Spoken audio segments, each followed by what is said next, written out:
fried egg. I lasted about 5 minutes out there. I said, to heck with this. I'll do this in the morning. And I don't have any inside information. The lady that did it, she got in there. She made it happen. And he doesn't shy away from opinion. And I do enjoy drinking cold beer at ballparks. So if that makes me a baseball fan, then I'm a diehard baseball fan. It's Hacker After Dark on 1010XL. And a very good Tuesday evening to you, Jacksonville. It is Hacker After Dark, 1010XL, 92.5 FM with Dylan Denmark. The Hacker Ryan Green with you. Glad you are with us. A Tuesday night that finds the Florida Gator basketball team, ranked number 8 in the country, coming off their first loss of the year on Saturday against Kentucky, looking to rebound tonight. They're playing the undefeated number 1 ranked Tennessee Volunteers. And they are destroying Tennessee right now down in Gainesville at the half, 34-15 for Florida. Tennessee just cannot shoot it in the ocean right now. It is unbelievable. Florida defense combined with just Tennessee missing open looks. The Gators a 19-point lead at the half down at the O'Connell Center. We'll keep you updated, but obviously what a win that would be for Florida to knock off the number 1 team in the land. Again, they're up 19 at the half. We'll obviously spend an overwhelming majority of tonight's program on the Jacksonville Jaguars, the head coaching search. I get the vibe, and I'm going to get into this in one moment. I get the vibe that everybody has kind of taken kind of a deep breath from the madness of yesterday. And when you recenter yourself, right, when you get your zen back in focus, maybe it's not as bad as it somewhat appeared 24 hours ago. And I'll explain that in just a moment. Guest lineup tonight is absolutely loaded. Looks like this. Jared Bailey of the Sporting News, one of my favorites to talk NFL with. We'll talk Jaguars coaching search. We'll talk Trent Baalke. Shad Khan, the whole gamut with Jared Bailey of the Sporting News. That comes up in less than 20 minutes. Also, like I mentioned with Rick, I wanted to talk directly to the Jaguar fan base. And on Jaguar Twitter, kind of the guy to go to is Eric Dillard, otherwise known as E. Dilla, on social media. And Dilla's going to join me. And I want to talk to Dilla about a couple of different things. I want to talk about just the frustration of Jaguar fans amid the losses and the announcement yesterday, and just kind of where the fan base is and what the fans kind of hope for, right? Jaguar Twitter was very, very negative yesterday towards the organization because of things that had gone on. Kind of where are they 24 hours or so removed from everything now that the coaching search is in full swing? So Dilla, E. Dilla on social media, joins me coming up in about 35 minutes or so. Also, some great guests scheduled for the 9 o'clock hour. But as we do every night, to kick it off here on HAD, we do that with a big deal of the night and Dylan Denmark. Let's do that right now. Time now for the big deal of the night. What's the big deal? What is the big deal? No, because it is a big deal. On Hacker After Dark. So yesterday, there was a lot of negativity. Fans, most media, myself included. There was a lot of, you got to be kidding me. What are they doing? Or what is going on? Train wreck of a press conference, right? We said it all. I kind of laid it all out there for you last night, as did many of us here on 1010XL, as did many of you on social media, and I'm sure talking to friends, family. There was a lot of, yesterday was not a good day for the Jacksonville Jaguars when it comes to their fan base and the thought about them.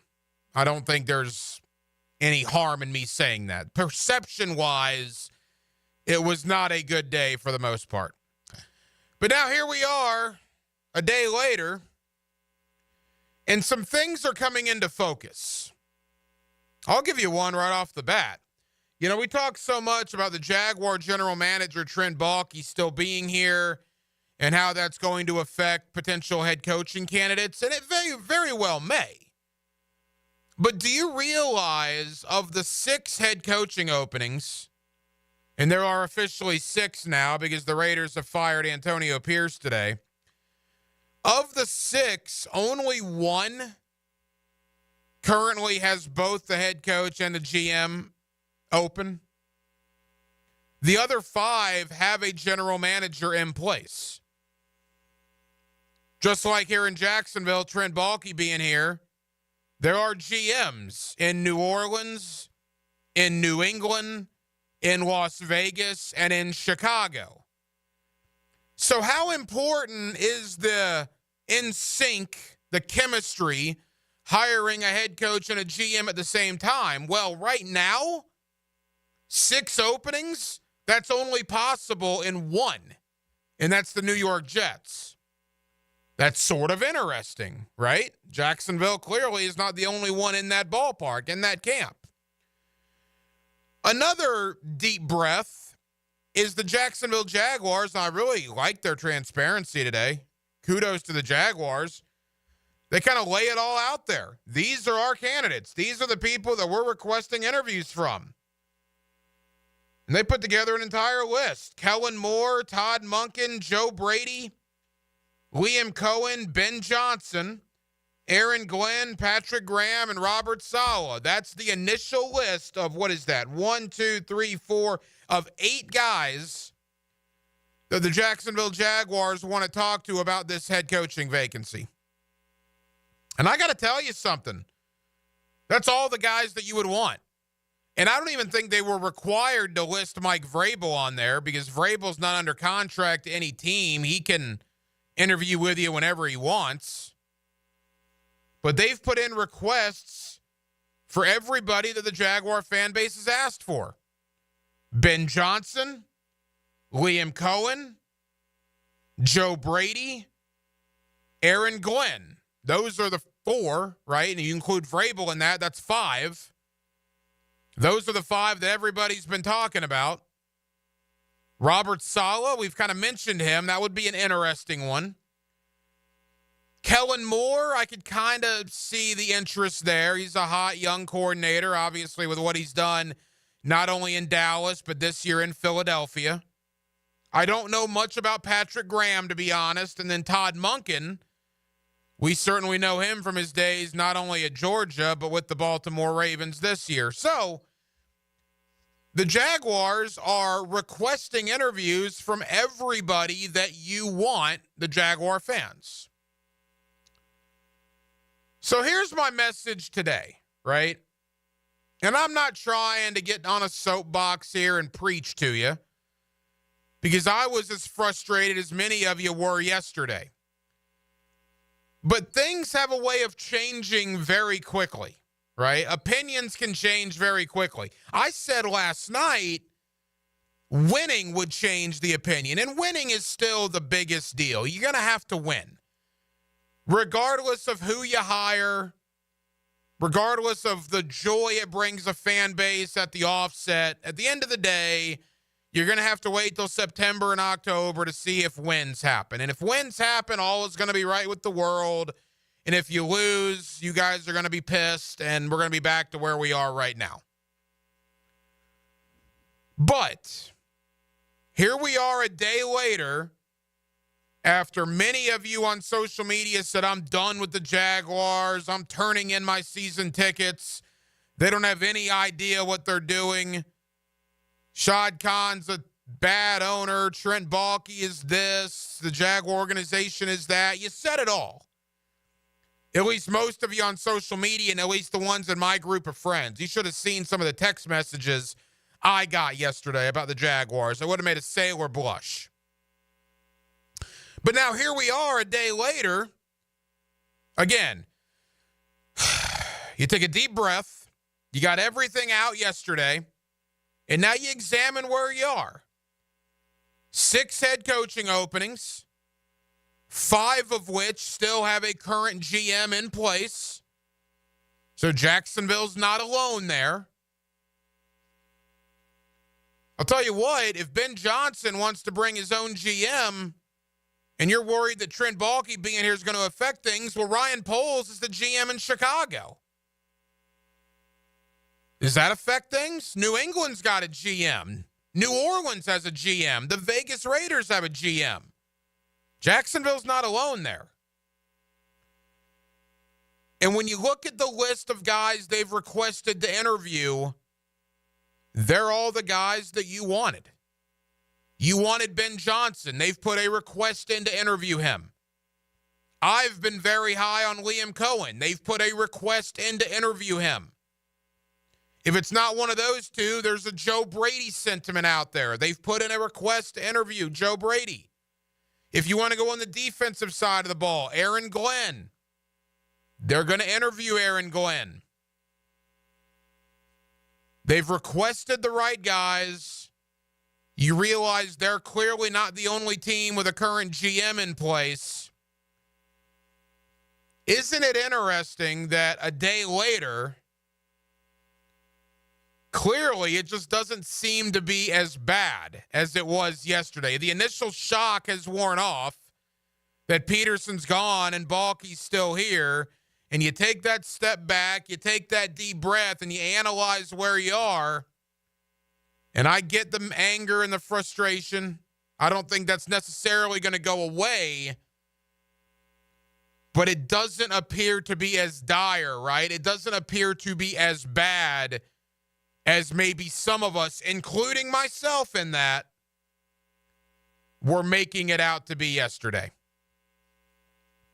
This is going to be a roller coaster. This is going to be an up and down process, really the entire offseason, but clearly during this head coaching search.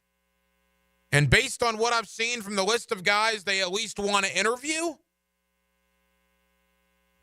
I think Shad Khan and Trent Baalke are off to a good start. And I mean that. I think they're off to a good start. And we'll see what tomorrow brings in this roller coaster that has already begun for the Jaguar offseason. 641-1010 is the phone number, 641-1010. If you want to get involved on the text line, designed by Lifetime Enclosures, you are more than welcome to do so. Again, it's about 30 minutes away. Eric Dillard, otherwise known as E. Dilla, on social media. You know him. You love him. We're going to talk to Dilla about the Jaguar fans, about kind of where you guys are at. Your thoughts on everything that transpired yesterday, your thoughts on the future, who he wants as the Jaguar head coach, maybe some of the things he's hearing. If you follow that guy on Twitter, you know that he's good for a scoop or two. There's no doubt about that. I think you'll enjoy that conversation with Dilla coming up in about 30 minutes. Coming up next, Jared Bailey of the Sporting News, one of my favorites to talk NFL with. Jared's the kind of guy that pretty much shoots you straight. He doesn't sugarcoat a whole lot. What were his thoughts on the Doug Peterson firing? What were his thoughts on the Trent Baalke announcement that he's coming back? And where does he think the Jaguars are amidst this coaching search? It's all NFL. It's all Jaguars tonight. Tuesday night, Hacker After Dark. Glad you're with us. 1010XL and 92.5 FM. Dan Hicken and Jeff Prosser are the drill. What this place needs is an excitement enema. We're going to make this place fast and loose. Mornings Abbondanza. on 1010XL. What's happening, fellas? It's your boy E to the T here, and it's a brand new year, which means a brand new you, especially in the bedroom. So if you're ready to make 2025 the year to level up where it counts, let me make it a little easier for you. Get yourself some Blue Chew. They've got a chewable tablet that has the same active ingredients as Viagra, Cialis, Levitra, and Staxin. That means you're getting top-tier performance, my boy, without leaving the house. Blue Chew comes right to your front door in a discreet package, so your neighbors won't even know what's going on. But you will. No doctor's offices and no pharmacy run. Just licensed medical providers helping you find the right prescription. And guess what? They're made right here in the USA. Oh, and did I mention it's free? Yeah, you heard me. Your first month is free. So what you waiting for?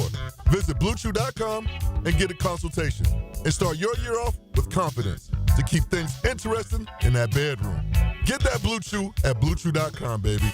Let's make this year unforgettable. Hacker here, and for the first time in nearly 20 years, I finally get to have a different resolution. Like most of you, mine was always to lose weight. I'd try something for a few weeks, maybe lose a pound or two, and then give up. Well, I tried. Starting the new year with Awaken 180 isn't a try. It's a sure thing. And why will you stick with it? Because instead of a pound or two, you'll see results right out of the gate. We all need motivation. After my first 3 weeks with Awaken 180, I was already down 30 pounds. Granted, I had a lot of weight to lose, but look at Dempsey, look at Matt Hayes. Those guys had results out of the gate too. Dempsey dropped 9 pounds his first week, Matt dropped 12 pounds. Regardless of the weight you need to drop, seeing those fast results will motivate you to reach your goal. Guys, girls, losing weight regardless of how many times you've tried is possible with Awaken 180. Make the sure bet and make 2025 the last time losing weight is your New Year's resolution. Online at awaken180weightloss.com. I'm here with Danny Van Sickle, Director of the Electrical Training Alliance. Danny, tell me about your program. Hey, Rick, we're a 4-year electrical apprenticeship. Our students start out making over $40,000 a year and right now make over $90,000 a year, including benefits. There is no tuition or student debt. You just have to apply and get accepted. Did you say no tuition and no student debt? You heard that right, Rick. Once you're accepted to the program, your only cost for the books and the course fees. About $800 a year. That sounds like an amazing opportunity. How can I learn more? Just go to etajax.org and you can apply there. Apply by May 15th. Sometimes winning and losing comes down to one play.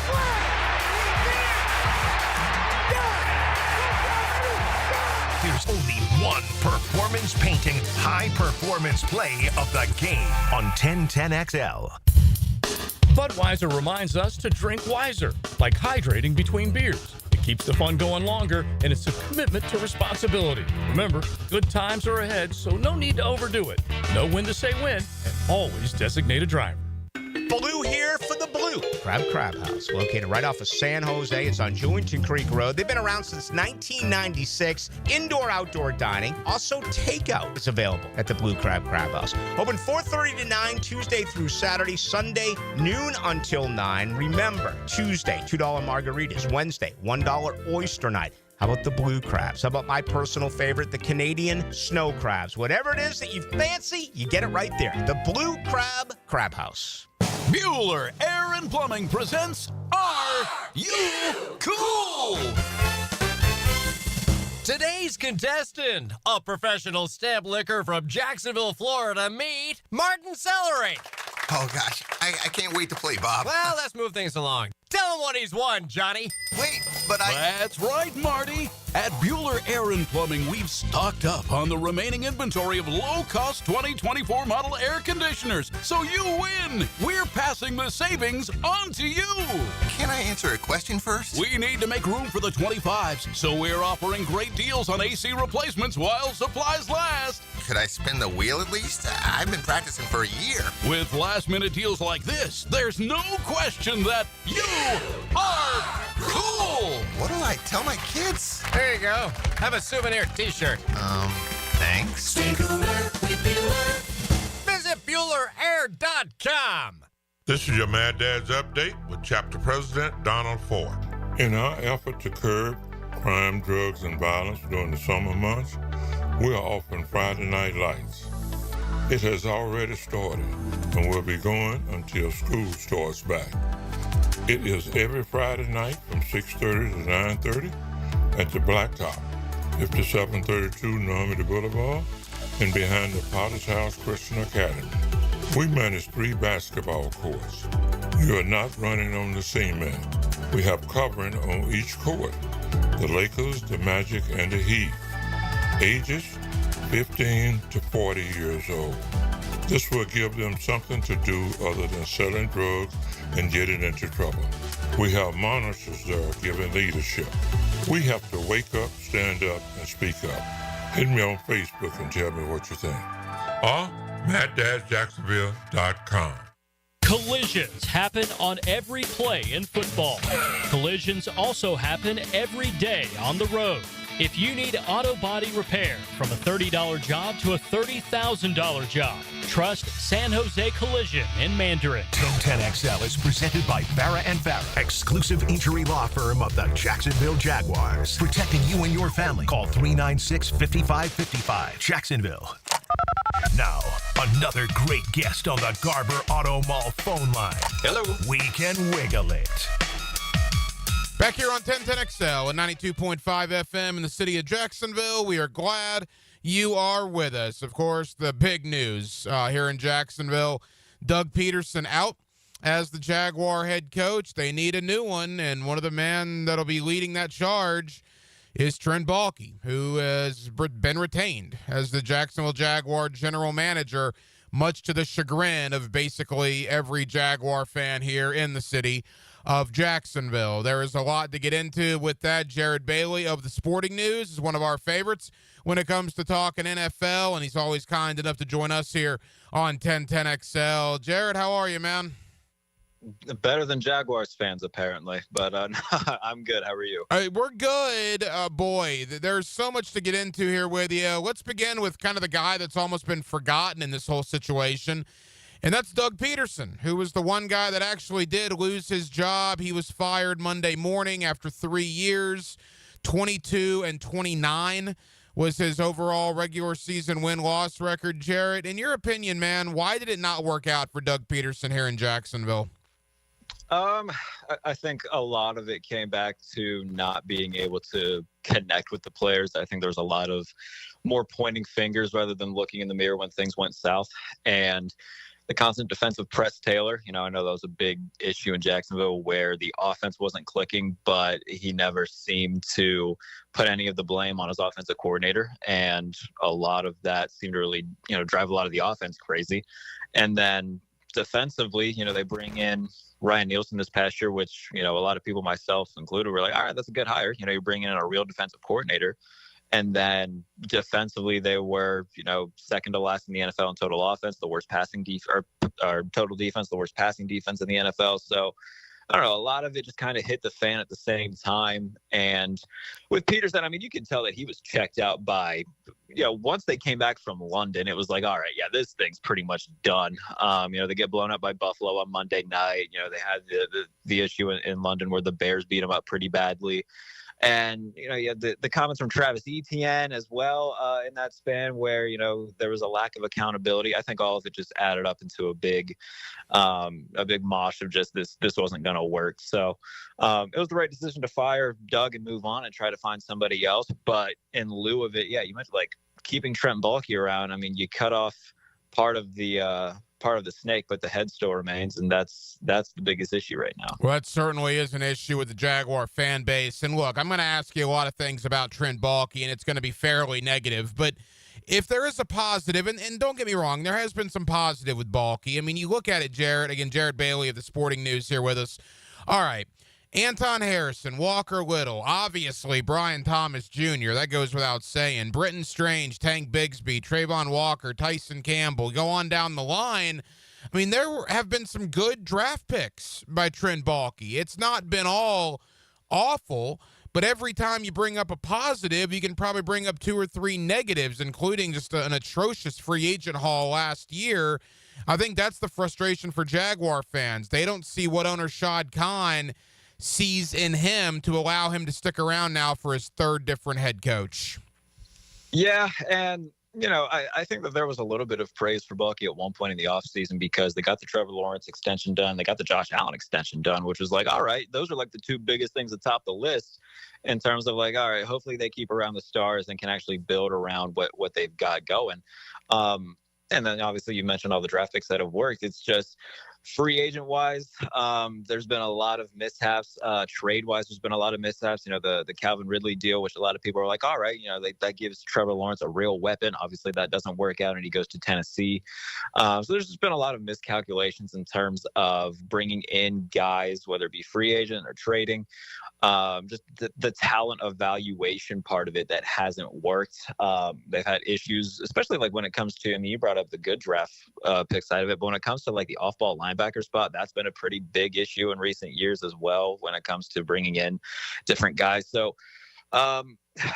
I think that, nobody's perfect, and I understand that, but if you're going to get rid of the head coach, I think it just made a lot of sense to also get rid of Trent Baalke, who had just as much of a hand in all of this as Doug Peterson, and just start anew, especially with how this process goes around the league more often than not, where you pair a GM with a head coach, you bring them in together and have one joint vision on how to start this thing over, rather than, all right, we're going to keep around the guy in the front office, but the new head coach isn't going to report to him. He's going to report to the owner. And it's just a big, complicated maze of a chain of command that makes no sense. So, yeah, I mean, I'm in full agreement with the Jaguars fans, and I feel bad for them because this was supposed to be kind of a day where they could be like, all right, we're going to look forward to seeing what they do in terms of both hires. Hopefully they get them both right, and we have something to look forward to in 2025. But now I think there's just going to be this cloud of doubt because of who's still at the head of things. And that's unfortunate for a fan base that had a lot of hope after, winning a playoff game just a couple seasons ago.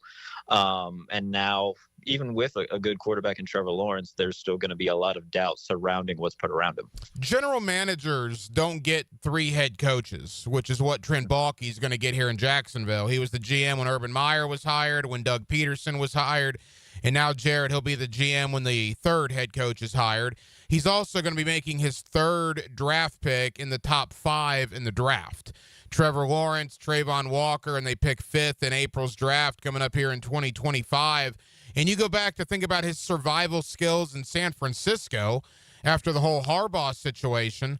Man, I'll tell you, Trent Baalke needs to go on Survivor on CBS, man, because he would do wonders there. Outwit, outplay, outlast. He knows the game. You want to talk about the ultimate survivor, give Trent Baalke that, because he has more lives than a cat when it comes to the NFL in his career.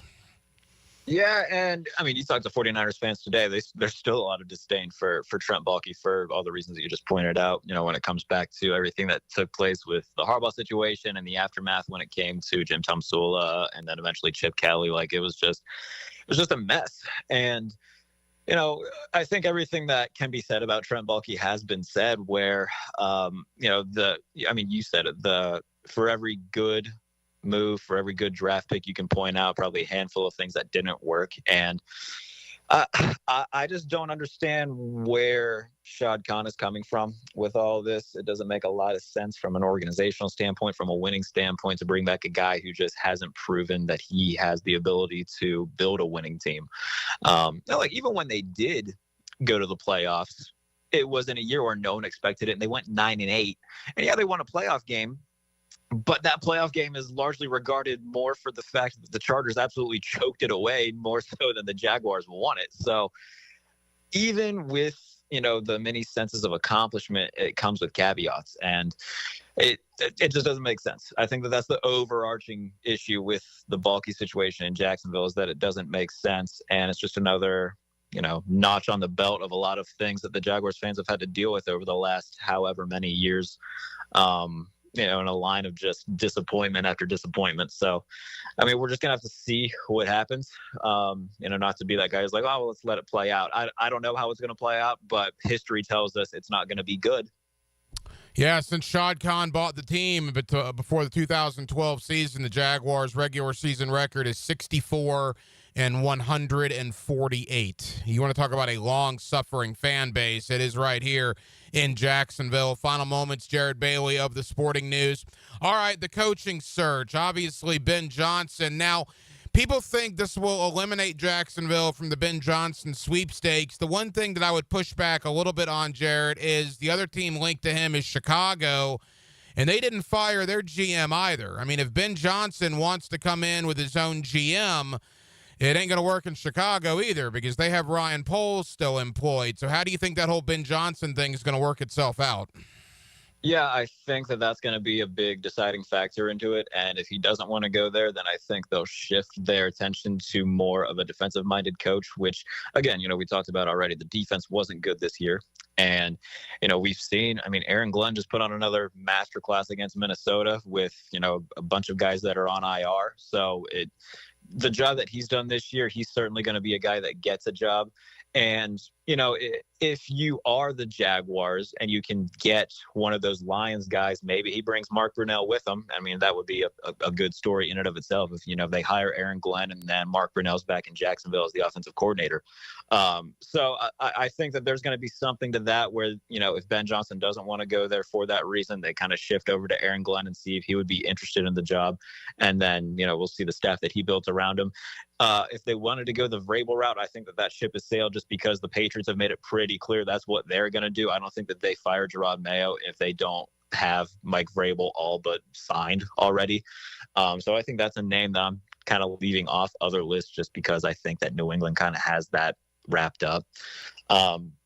Joe Brady, maybe from Buffalo. He's done a tremendous job. The Bills are 20-6 since he's taken over as the offensive coordinator, and he did a great job with them this year, leading them to, have the most points in franchise history with a built from broken parts kind of receiving corps. So there's going to be a lot of names to look at. I mean, hell, Pete Carroll, maybe.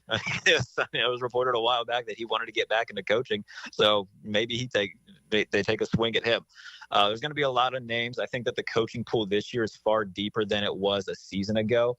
Especially after Ben Johnson decided to stay in Detroit. So there's going to be a lot of hot names. And it's a matter of the Jaguars just need to get someone where, it's not like a David Culley situation in Houston a few years ago. Like if they can just get one of these, hot commodities, give them a little bit of time to really make something of it, then it could work out. But if it's a name out of left field, like, Matt Nagy's getting head coaching interviews right now with the Jets. Like, don't make it one of those. Like Mike Kafka, the offensive coordinator from the Giants, is getting head coaching interviews. Don't do one of those where it just makes no sense. If you can get an Aaron Glenn, that's a good hire, and allow him to build a good staff around him, then that's great. But it needs to be one of the bigger names if they can get one, because again, if you're just kind of hiring a sitting duck head coach, then you're basically punting on 2025. And, maybe Trevor Lawrence starts having some thoughts of his own where it's like, all right, do I really want to stick around for a situation like this? And I think that's the last thing that Jaguars fans would really want is Trevor Lawrence having second thoughts on his future in Jacksonville. So get the head coach right. Get a good offensive staff in, fix the defense.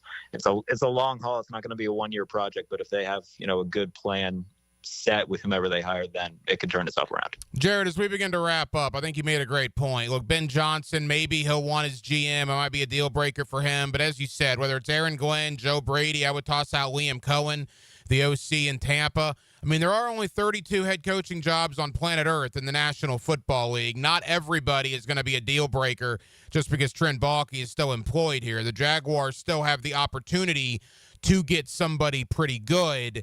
I just think, maybe if your ambition was Ben Johnson or somebody like that, maybe that ship has sailed.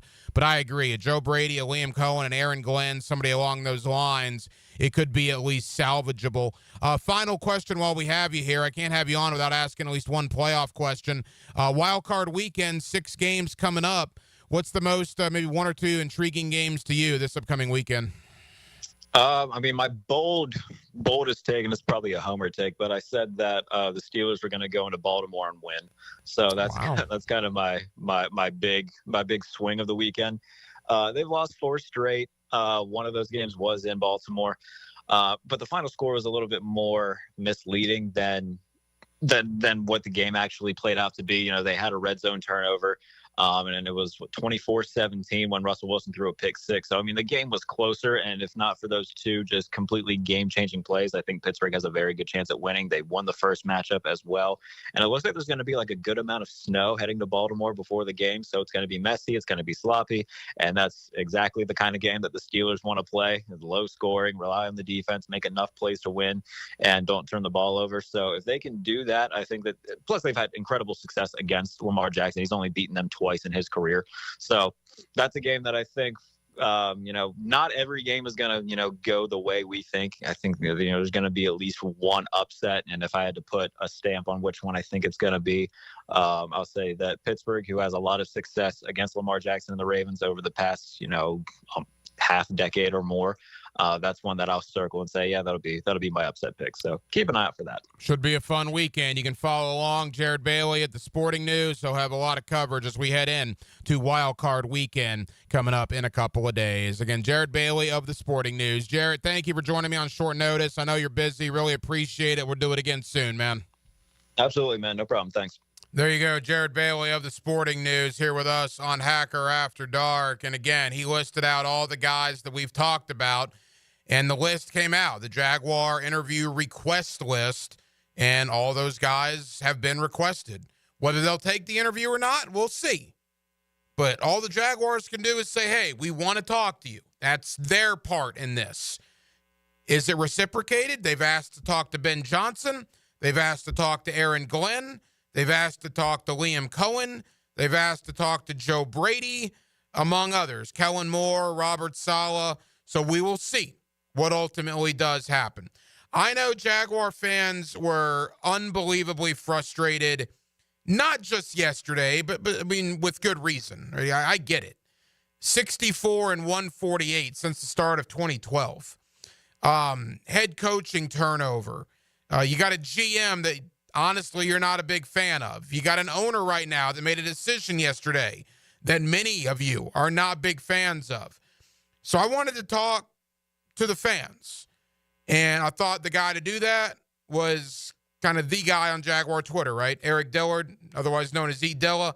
We're going to bring Dilla on Hacker After Dark, making his Hacker After Dark debut coming up in less than 5 minutes. And I just want to get a pulse of the fans, kind of where they're at.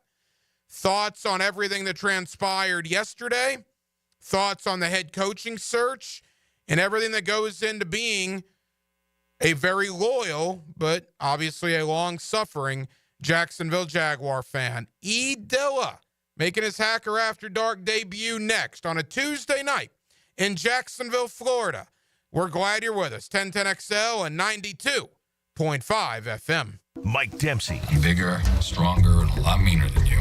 Plus, he gives you everything you need to know about your Jacksonville Jaguars. Welcome to the jungle, tough guy. 10 to noon weekdays on 1010XL. You don't know what's out there. If you're living with dry age-related macular degeneration or dry AMD, you may be at risk for developing geographic atrophy or GA. GA can be unpredictable and progress rapidly, leading to irreversible vision loss. Now there's something you can do to slow it down and get it going slower. Izervay is proven to slow GA progression. Izervay gets GA going slower. Izervay or avacincaptad Pagel is a prescription eye injection used to treat GA. Don't take it if you have an infection or active swelling in or around your eye. Izervay can cause eye infection, retinal detachment, or increased risk of wet AMD. Izervay may temporarily increase eye pressure. Your vision may be impaired after an eye injection or exam. Don't delay. Ask your doctor about Izervay today. Izervay gets GA going slower. Visit Izervay.com. That's IZERVAY.com. Baloo here for Smunez Vision. Why Smunez Vision? Well, I've been with Dr. Neil Smunez now since I got back to Jacksonville in 2006. 37 years of experience he has. Smunez Vision is a family organization that focuses on personal high-quality medical and surgical eye care. Dr. Catherine Smunez is fellowship trained in cornea and cataract surgery and all refractive surgery. Combined, that's 30 years plus in laser eye surgery. Visit SmunezVision.com today. Here you can see. Hello, First Coast. I'm sure by now you have seen our bright green GFL trucks and containers throughout the greater Jacksonville area. We're an industry leader in solid waste and would love the opportunity to earn your business. We're committed to customer service, reliability, and have an unwavering focus on safety. Whether commercial or construction, let us haul your waste away. Call 904-760-5880 to get a quote today from GFL, Green for Life. Ammon, you're always talking about how clean air is healthy air. I've had this cold for weeks. Can cleaning my air ducts actually help? Well, Dad, I'm not a doctor, and let's be honest, you probably caught that cold from one of your grandkids. But I can tell you this, the cleaner your air, the better you'll feel. Makes sense, but what do air ducts have to do with it? Your ducts are like the lungs of your home. If they're full of dust, allergens, and who knows what else, all that junk gets blown into the air you breathe, especially now that the heat's running. And the EPA says improving indoor air quality can reduce health risk. So you're telling me my vents are working harder than my immune system? Exactly. That's why Zero Res is here. We're NADCA certified, and our truck mount system is the most powerful in the industry. Right now, we're even offering $100 off your total for January. All right, sign me up. If it makes me feel better and keeps your mom off my back, I'm all in. Good call, Dad. Zero Res. Spelled border backwards. It's the right way to clean. CEROREC. Zero Res. If offense and defense don't win the game, sometimes it's up to the special team. And here comes the field goal team. They've got to hurry. After the game, catch the Crown Royal Special Teams Player of the Game. Live generously and life will treat you royally on 1010XL. I'm Stacy, and I want to tell you about my fogged up window fiasco at my house. I called up Mac at Baker Glass. He told me all I needed was a glass replacement. The process was so easy. All within a few days, they came out, measured, called me with an estimate, cut my glass, and came out to install the new ones. Now my view outside is fog-free thanks to Mac and his crew at Baker Glass. And my neighbors think I got some fancy new windows. I'm Mac with Baker Glass. No one treats you better. Denny Thompson here. Tackle burglars and protect your turf. Give yourself peace of mind catching everything around your home with Tyson Sound and Security's cutting-edge surveillance cameras. For safety and convenience, Tyson has you covered for all home cameras and security systems. I'm talking HD recording, night vision, and remote alerts all from your phone or computer. Call Tyson Sound and Security right now at 904-762-1000. Tyson Sound and Security. Security and automation experts. Bull riding. The perfect fusion of strength, skill, and pure willpower. Professional bull riders aren't just athletes. They're daredevils with cowboy souls. Come experience the true modern West, where 8 seconds of glory will create a lifetime of memories. It's the Michelob Ultra PBR Jacksonville at ViStar Veterans Memorial Arena, February 22nd and 23rd. Tickets available at Ticketmaster.com and PBR.com. Hold on tight. The ride of your life is about to begin. Hey folks, Mike Detsy here for Pella Windows and Doors. Look, it's kind of cooling down right now. I love opening my windows up this time of year. If you're looking to upgrade your windows in your home, I want you to visit the Pella showroom on Phillips Highway. Ask about their latest hurricane and impact-resistant windows and doors, rated #1 by Consumer Reports in all 3 main window categories. You want quality, style, and protection? Visit PellaJacks.com and the showroom on Phillips Highway just north of Bay Meadows. That's Pella Windows and Doors online at PellaJacks.com. Rev up your life with luxury at Vaughn Motor Group on San Jose Boulevard. Right now, used car prices are 12% lower than their peak in April of 2022, making this the perfect time to drive home in a dream car. Specializing in luxury used vehicles, offering you elegance at prices that are finally coming back down to earth. See special listings in the newspaper every Saturday or online at VaughnMotorGroup.com for a complete inventory listing. If you can dream it, you can drive it at Vaughn Motor Group. 1010XL is presented by Farah & Farah, exclusive injury law firm of the Jacksonville Jaguars. Protecting you and your family. Call 396-5555. Jacksonville. Now, another great guest on the Garber Auto Mall phone line. Hello. We can wiggle it. Back here on 1010XL and 92.5 FM in the city of Jacksonville. We are glad you are with us. Obviously, the big news of the week, Doug Peterson out as the Jaguar head coach. Trent Baalke remains as the Jaguar general manager. The head coaching search is underway. I wanted to get a pulse of the fan base. Obviously, there's a lot of frustration about things that have gone on, kind of where are the fans coming into this coaching search.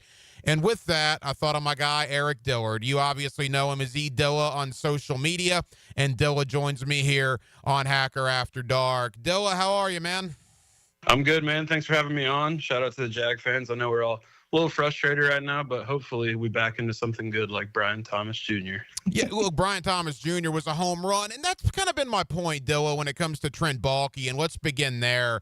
I mean, look, obviously Jaguar Twitter, which you are a humongous part of, was fuming yesterday at the thought of Trent Baalke returning. Yes, I get it. There are some positives with Baalke, though. I think he has drafted reasonably well. I mean, you start listing off Brian Thomas Jr., Tyson Campbell, Trayvon Walker, Anton Harrison, Tank Bigsby. I mean, you can go considerably down the list with some decent draft picks, but I also get there's a lot of cons, no pun intended, when it comes to Baalke, and that was a lot of the frustration for Jaguar fans yesterday. Yeah, and I think that's kind of like where we sit at. So, like you mentioned, he's drafted some good players, but I question his team building. And then in the bigger scheme, we saw yesterday in the interview, the Zoom call with Shad Khan and Trent Baalke, where Shad Khan came off more aloof than you maybe thought he was before. And when you have someone like Trent Baalke in his ear, who's essentially controlling, pulling the strings, when that sticks around, that's the bigger issue for me anyway. Well, and again, and I think, in our world of sports radio, certainly Jaguar Twitter, social media, you're kind of one of the guys, right, when it comes to Jaguar Twitter.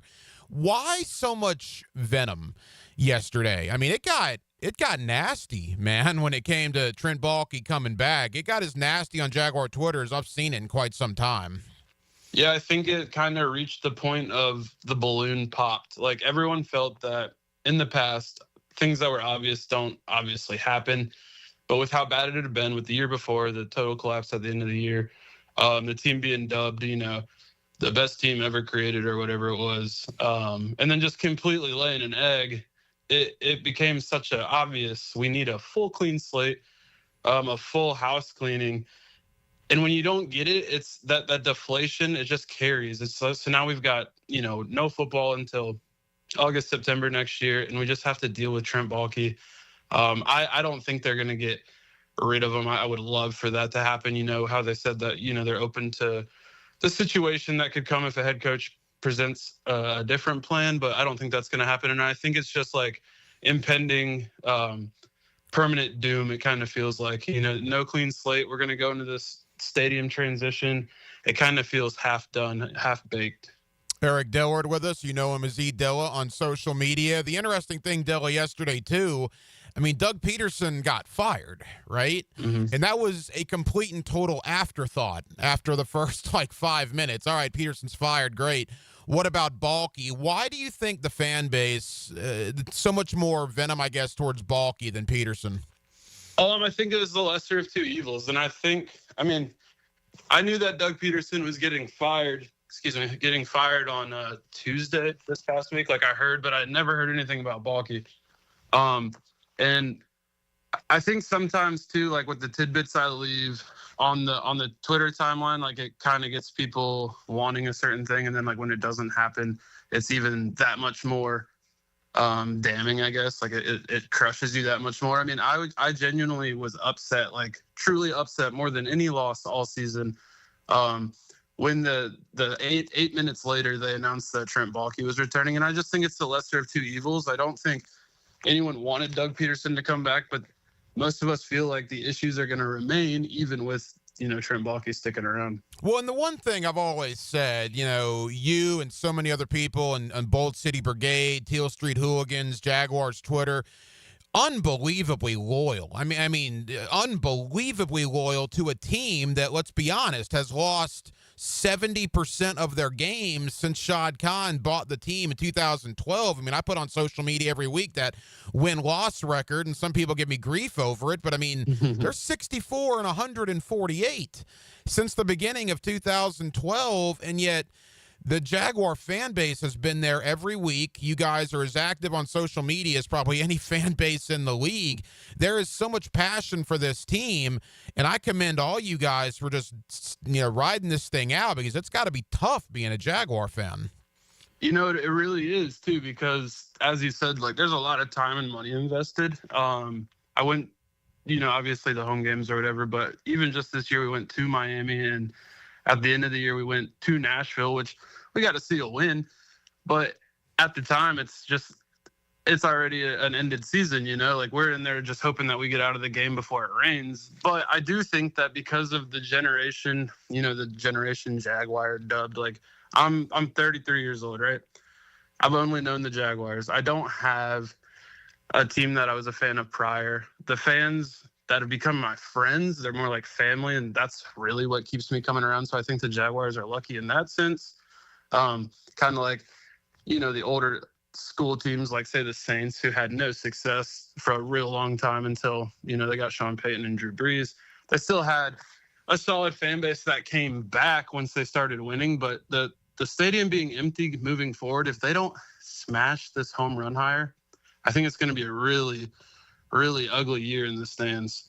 Dilla's 33, I'm 41, but we're birthday bros, right? October 29th in the house, no question about that. Love that. Couple more for Eric Dillard, Dilla on social media. All right, Aaron Glenn, Ben Johnson, Liam Cohen. Those are the 3 first reported interviews the Jaguars have requested. Your thoughts, the pulse of the fan base. How do they feel about those first 3? I think we're juiced. I think that after yesterday's total debacle, waking up today and hearing those 3 names or who they requested is a good start.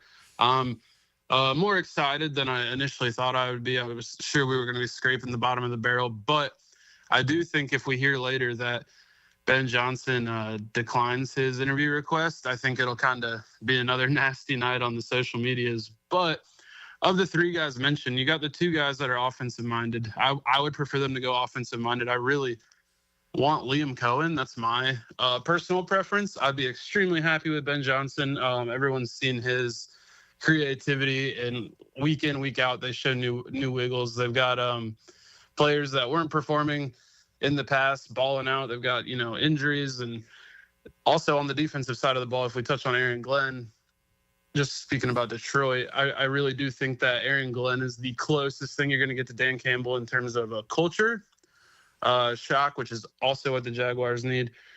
So I would be thrilled with that, but he's kind of where I start and stop with the defensive guys. What Liam Cohen has done in Tampa Bay, I think, is incredible. Besides, like, the obvious Baker Mayfield, best season ever. He had a good year with Canales last year, who's the head coach in Carolina now. But when you look at, like, the run fits, and, Bucky Irving's all-purpose yards between receiving and rushing are disgusting. We haven't had anything like that in a long time. The run fits, just watching guys pull and bully inside the scheme is really exciting. And what's also cool about that Tampa Bay offense is they've had a lot of injuries too. So you're playing with lesser players and they're still performing. And that is exactly what we need in Jacksonville, especially if Trent Baalke's staying around. My thing with Ben Johnson too, we'll see if he declines the interview, but keep in mind, New England and Chicago, the other 2 teams that have reportedly requested interviews with him, both have current GMs in place as well. So if you're Ben Johnson and you want to call the shots about bringing in your own guy for the GM, all right. Ryan Poles is in Chicago. New England's got a GM. Trent Baalke's here. That's going to be a decision that Ben Johnson's going to have to make. It's not as if there's a clean slate anywhere that he's reportedly looking. Final moments. Dilla, I brought this up last night, man, and you know this. Winning cures all. And I know how angry the fan base is, or at least a large majority of the fan base is, about Trent Baalke. But if we're sitting here in October and the Jaguars are 5-3 and in the thick of it in the AFC South, I think a lot of this venom may go away, correct? Is that the pulse you get? Absolutely. That is 100% true. So it's so funny you mentioned that, because a buddy texted me yesterday afternoon and he was like, why can't our team and city be connected like the Detroit Lions? And I just reminded him, winning cures all, because if you look back at the 2017 season, the year they made the playoff run where we beat the Chargers, the city, it didn't matter where you went. Everyone was wearing Jaguar gear. You walked into the Dailies place, there's Jaguar stuff plastered all over the place. You walk into the mall, if you're wearing a Jaguars hat, it was Go Jags. People yelling Duval all over the place. You nailed it. Winning cures everything. If they're winning on the field, no one cares about the front office. People only care about the front office when your team is no good, because what are you focused on? Draft picks, free agents, all the other fun stuff, because you know you're not getting it on Sunday. So like I said, if you get wins on Sunday, all of a sudden no one cares about Trent Baalke. No one cares about, what the salary cap looks like. You nailed it. Winning cures all. Eric Dillard, you know him as E. Dilla on social media. I have no doubt that most people listening will be refreshing Dilla's Twitter periodically, daily, as the head coaching search continues. Dilla's always got a lot of really good nuggets there on Twitter. Dilla, appreciate the time, man. We'll do it again soon, pal. Thank you. Appreciate it, man. Thanks for having me on. See y'all. Go Jags. There you go, Dilla with us here on Hacker After Dark. Really enjoyed that conversation, man. And I told him even before we did the interview, and obviously during the interview as well, the loyalty that this fan base has had to a team that has lost 70% of their games dating back to 2012. I mean, that's preposterous that a team could lose that much. To be 64 and 148 in the last, 12 years, dating back to 2012, and to still have this much passion in the fan base for that stadium to be as full as it has been pretty consistently over the last decade plus, just speaks to where the Jaguar fan base is and where they could even get to if this team showed any consistency in winning whatsoever. I mean, 2017, I believe they won, 10 games in the regular season? And that's it. In the Shad Khan tenure, that's it. That is the only double-digit win total they have had. They had 9 wins in 2022, right? They had 9 wins in 2023, and they had that 10-win season in 2017. Everything else has been 8 wins or fewer for over a decade. And that is wild, and that is sad. And at some point, and I know we've said this for a while now, but I'm going to continue to say it. At some point, this team is going to turn that corner for more than a year, and they will have consistency like they had 96, 97, 98, 99. But the fact that you have to reference the late 90s, man, as really the last consistent stretch of Jaguar football, it's a shame that it's gotten to this point. But make the right hires, change the conversation, change the narrative, and we'll see what happens. Again, thank you to Dilla for joining us tonight here on Hacker After Dark. 1 hour down, 1 hour to go. We will take you up until 10 o'clock this evening. It'll be all NFL talk in the 9 o'clock hour as well. Jamal St. Cyr of Channel 4 will stop by, as will JP Acosta of SB Nation. I will tell you, 4.5 minutes to go in Gainesville, and the Gators are absolutely destroying the number 1 team in the country. Florida 64, Tennessee 33. The Gators will put the first loss on Tennessee and will knock off the number 1 team in the land as they are up 31 with just over 4 minutes to go in the ball game. More NFL talk coming up next with Dylan Denmark, the Hacker Ryan Green with you. Jacksonville, we're glad you're with us on a Tuesday night. It's Hacker After Dark right here on 1010XL and on 92.5 FM. Every game is a story. And the game is tied. Every play is a moment waiting to happen. We're going to overtime. Your home for the most play-by-play is 1010XL. Awaken 180 weight loss. Awaken 180 weight loss. You know, I was out playing tag and hide and seek earlier this week with my son, Little Hack, my 5-year-old, and I got to thinking, boy, January of 2024, I could have never done that. I was lethargic. I was tired. I was obese in a horrible way. I was 317 plus pounds. I got on Awaken 180 weight loss, and here I am now in January of 25. And I was out there playing hide and seek and tag for over an hour earlier this week. It was awesome. That's what happens when you lose over 100 pounds with Awaken 180 weight loss. The best weight loss program I've ever been on. It was time in my life to lose weight. Guys, if it's time in your life to lose weight, take it from me, somebody who lost over 100 pounds on this program, and go to awaken180weightloss.com. Awaken 180 weight loss. Now you can watch 1010XL shows all day on X, Facebook, and YouTube. Brought to you by MyBookie. Experience Vegas from the comfort of your phone anytime, anywhere. Sign up today. Use promo code 1010XL. New Year's resolutions. But let's be honest. By February, that gym membership is just a $50 a month guilt trip. So why not take that cash and finally fix your leaky faucet, unclog that drain, or tune up your AC? Duck Rooter Plumbing, Septic, and Air Conditioning has your back. Start the year fresh. No leaks, no clogs, no excuses. It's a resolution you'll actually keep. Call Duck Rooter at 904-862-6769 today. Because when you're stuck, call the Duck. Right now, get $50 off any service of $150 or more.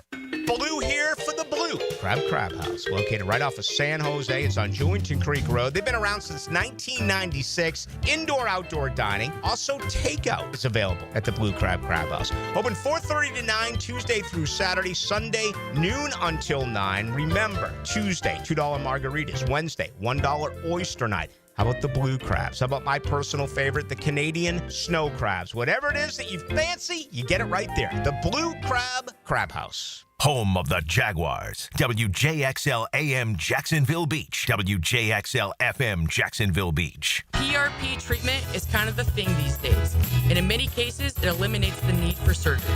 This is Sheridan Tootin, and my experience with PRP from Southeast Orthopedic Specialist has been nothing short of great. I'm really feeling much better now. Ask your Southeast Orthopedic Specialist doctor about PRP treatment. This is Dr. Kevin Murphy with Southeast Orthopedic Specialists, where athletes are treated like pros.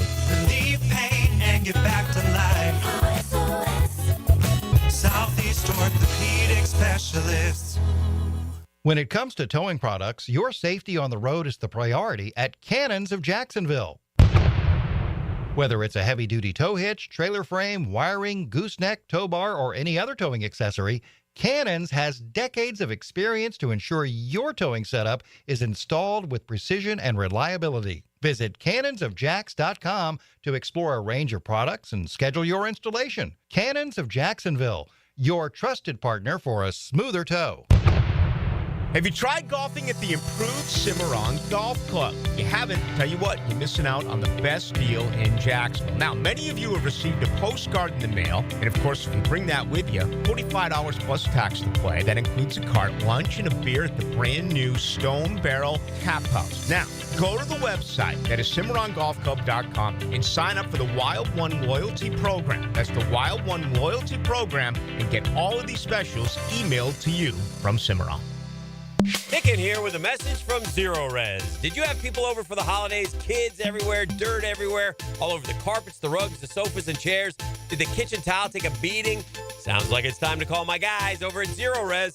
The Zero Res techs will get the house looking great again. Folks, if you need help cleaning up after the holiday, give Zero Res a call. Right now, 25% off carpet cleaning, 25% off upholstery cleaning.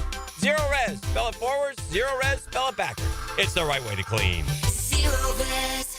Frank Franzi here for Stanley Pools. You know, pool design has come a long way, and if your pool is outdated, Stanley Pools specializes in bringing older pools up to date for the whole family to enjoy. That's why I did it a few years ago, and man, I love the way my pool looks now after we added travertine pavers and so much else. Stanley Pools has been serving our community since 1988, so call them today at 269-7277 or find them online at StanleyPoolsFL.com. That's Stanley Pools, a family tradition of fine swimming pools.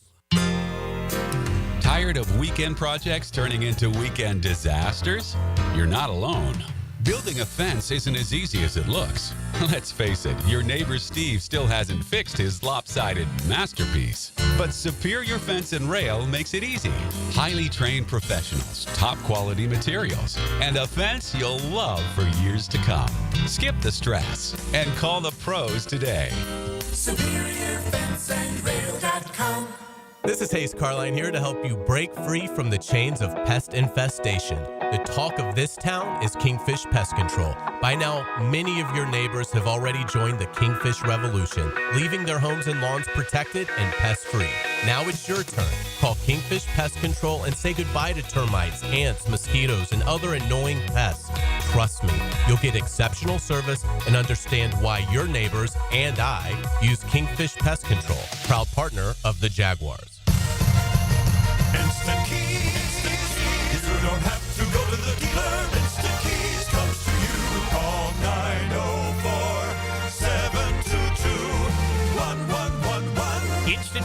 saves the day if you've lost or broken keys. They can program new keys and remotes for nearly every make and model of vehicle at a fraction of the dealership cost. Fast, honest, and reliable locksmith service. Call Instant Keys, 722-1111. Hey, this is Bert Cannon with the First Coast YMCA. Youth sports at the Y can help nurture your future athlete's potential and experience the joy of being a kid. At the Y, we're providing a safe, clean, and fun environment with basketball, soccer, volleyball, gymnastics, elite skills training, and more. Best of all, participation in Legacy Youth Sports League is free with your family membership. Visit fcymca.org to learn all about youth sports at the Y. 1010XL is presented by Farah and Farah, exclusive injury law firm of the Jacksonville Jaguars. Protecting you and your family. Call 396-5555. Jacksonville.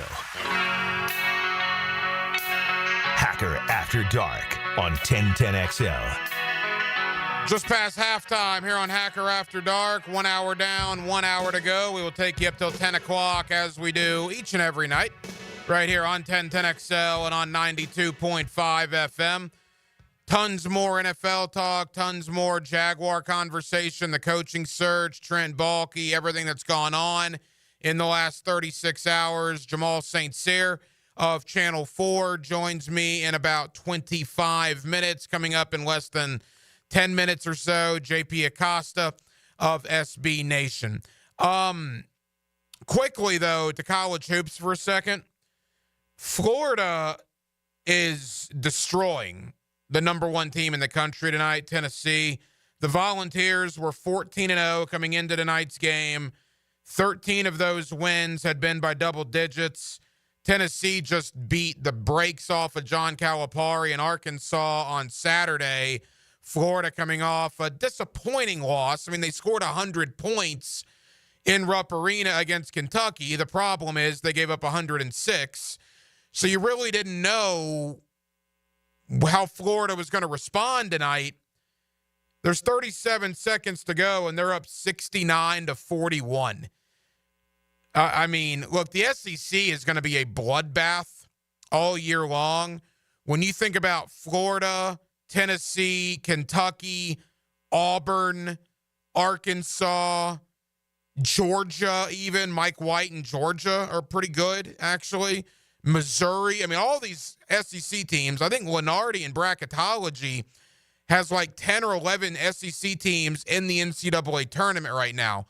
It is clearly, and it's not even close, the best basketball conference in America. But Denmark, Florida putting the finishing touches on a 30-point just absolute annihilation of the number one team in the land. Is this surprise you that they came out and destroyed Tennessee in the fashion that they did? Yeah, the way they did. I mean, Tennessee looked like they couldn't get an easy shot really all game. I mean, they're getting a couple garbage points late with about 5 minutes left. But, I mean, going into Saturday, it was like, okay, if you could split Tennessee and Kentucky, that would be nice. And for me, it felt like the Kentucky game, you had one that kind of got away from you. There was a lot of defensive lapses that happened, a lot of open shots. They had one guy go 7 for 8. Beyond the arc, and then this game it seemed like they tightened up those screws and they played pretty good defense. Tennessee didn't get a single point until about 7 minutes into the game, and they had 4 field goals at the half, 15 points. Yeah, this is definitely. I've only seen the Carolina game, this game in Kentucky. This is definitely Florida's best team in about 10 years. It's not even close. It's Florida. It's clearly Florida's best team since the Chris Chiozza team that went to the Elite Eight, the team that beat Wisconsin at the buzzer at Madison Square Garden in the Sweet 16. I don't know, was that 16 or 17? I think it was 17. 17. So it's clearly their best team since then. And you think about the teams that Florida has beaten. By the way, the game is officially over, 73-43. Florida, a 30-point win over the number one team in the land, the Tennessee Volunteers. You think about Florida's wins, right? They're now, what are they? They're 14-1 on the year. It's their first home win versus an AP number one team ever. Think about that for a second. First home win ever over an AP number one team. They were 0-5 coming into tonight. Florida has wins over Florida State, Wake Forest, Virginia, North Carolina. They're 4-0 against the ACC. You throw in an Arizona State win, a Wichita State win, now beating Tennessee tonight. Boy, I'll tell you one thing, Gator fans, if you haven't paid attention to this team or if you've just watched them from afar, probably lock in because they have an 8-man rotation. They might have the best guard play in the country between Denzel Aberdeen, Elijah Mitchell, and Elijah Martin, rather, and Walter Clayton. And they got a 4-man rotation of bigs, including 2 sophomores that are really coming into their own, and Thomas Houck and Alex Condon.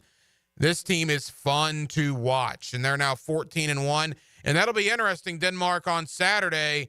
They play John Calipari, but they play him at Bud Walton Arena in Fayetteville now that Calipari is with the Arkansas Razorbacks. Yeah, and, Florida went to Kentucky, came up short, and, I would have the game on mute the entire time. It definitely felt like, you saw the students were camped out all day because there was no school, I think, for Florida until next week.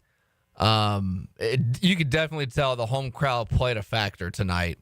And, it's a lot like football. The home crowd in college definitely plays a huge factor. Hopefully they can come back with a win there. Back into the National Football League coming up against Jamal St. Cyr of Channel 4. Always enjoy talking Jaguar football with Jamal. I caught up with Jamal literally an hour after the announcement yesterday of Doug Peterson being fired and Trent Baalke being reinstated. I actually did a lot of interviews yesterday because I wanted fresh, raw emotion from the guys that I talked to, and we're going to play those periodically during the week. Jamal St. Cyr is one of those. I have not aired it on Hacker After Dark yet. It will air coming up in the next 20 minutes or so. JP Acosta of SB Nation also joins me. Really enjoyed JP's perspective, and we'll talk again about the coaching search, about Ben Johnson, Aaron Glenn, Liam Cohen, kind of where he sees the Jaguars being able to go with Trent Baalke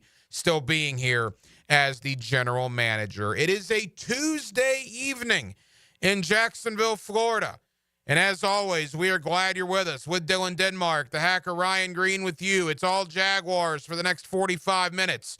JP Acosta, Jamal St. Cyr, join me next. Hacker After Dark, right here on 1010XL and on 92.5 FM. We call Jacksonville home because it is our home. Our home sweet home. 1010XL, Jacksonville Sports Radio. Hey guys, it's your boy ET, and you need a little extra boost in the bedroom? Blue Chew is what you need. By now you probably know that Blue Chew is an online service that delivers the same active ingredients as Viagra, Cialis, Levitra, and Staxin in a chewable form and at a fraction of the cost. So what you waiting for? Blue Chew is all online. No doctor's visits, no awkward conversations, and no waiting in line at the pharmacy. Plus, it ships right to your front door in a discreet package. Their licensed medical providers work with you to find the right ingredients and strengths for your prescription. Guys, if you don't like swallowing pills, no problem. Blue Chew is chewable. And ready for a great offer? How about free? Go to BlueChew.com, consult with a licensed medical provider, and get your first month free. Turn that oh no into a oh yeah. Just chew it and do it. Visit BlueChew.com.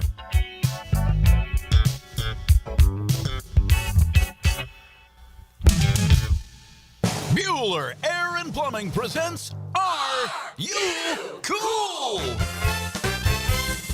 Today's contestant, a professional stamp licker from Jacksonville, Florida, meet Martin Celery. Oh, gosh. I can't wait to play, Bob. Well, let's move things along. Tell him what he's won, Johnny. Wait, but That's right, Marty. At Bueller Air and Plumbing, we've stocked up on the remaining inventory of low-cost 2024 model air conditioners, so you win. We're passing the savings on to you. Can I answer a question first? We need to make room for the 25s, so we're offering great deals on AC replacements while supplies last. Could I spin the wheel at least? I've been practicing for a year. With last-minute deals like this, there's no question that you are cool. What do I tell my kids? There you go. Have a souvenir t-shirt. Thanks. Stay cooler with Bueller. Visit BuellerAir.com. Here's your 1010XL First Coast Community Calendar. You can attend the Police Athletic League's 2-day boxing tournament at Julian Jackson Center, January 18th and 19th. Learn more at jaxpal.org. The Wounded Warrior Project provides what medicine and technology can't: community, counseling, and a second chance. Find ways to help at woundedwarriorproject.org. Your high school girls can join the Duval Tides girls rugby team. No tryouts and no experience necessary. Learn everything you need to know at Jack's HS Girls Rugby on Facebook and Instagram. The Creeks Athletic Association in St. Johns County offers a variety of sports for children 5 to 18. Learn how to get your child involved at caale.org. The Tom Coughlin J Fund helps families battling childhood cancer, and there are ways you can help. Go to tcjfund.org. You can find out how to share your community event at 1010XL.com. Hey folks, Mike Dempsey here for Pella Windows and Doors. Look, it's kind of cooling down right now. I love opening my windows up this time of year. If you're looking to upgrade your windows in your home, I want you to visit the Pella showroom on Phillips Highway. Ask about their latest hurricane and impact-resistant windows and doors, rated #1 by Consumer Reports in all 3 main window categories. You want quality, style, and protection? Visit PellaJacks.com and the showroom on Phillips Highway just north of Bay Meadows. That's Pella Windows and Doors online at PellaJacks.com. I'm Max Fink, and I'm your Gator updater. Listen for the Gator Report several times a week on 1010XL. Freshened up by San Jose Collision on the home of the Florida Gators. 1010XL. Go Gators! Hello, First Coast. I'm sure by now you have seen our bright green GFL trucks and containers throughout the greater Jacksonville area. We're an industry leader in solid waste and would love the opportunity to earn your business. We're committed to customer service, reliability, and have an unwavering focus on safety. Whether commercial or construction, let us haul your waste away. Call 904-760-5880 to get a quote today from GFL, Green for Life. Picking here for Bound 9 Associates, where you'll find Jacksonville's most esteemed eye doctors at each of their locations. After being selected for one of the most competitive ophthalmology fellowships in the world, Dr. Frank Bowden is frequently called upon for his expert opinion. He is currently one of the few cornea and external disease specialists in the area and the founder of Bound 9. Visit Bound 9 Associates today and experience the difference. Bound 9 Associates, keeping the First Coast focused. This is your Mad Dad's Update with Chapter President Donald Ford.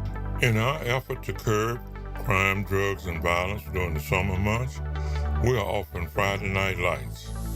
It has already started and will be going until school starts back. It is every Friday night from 6:30 to 9:30 at the Blacktop, 5732 Normandy Boulevard, and behind the Potter's House Christian Academy. We manage 3 basketball courts. You are not running on the cement.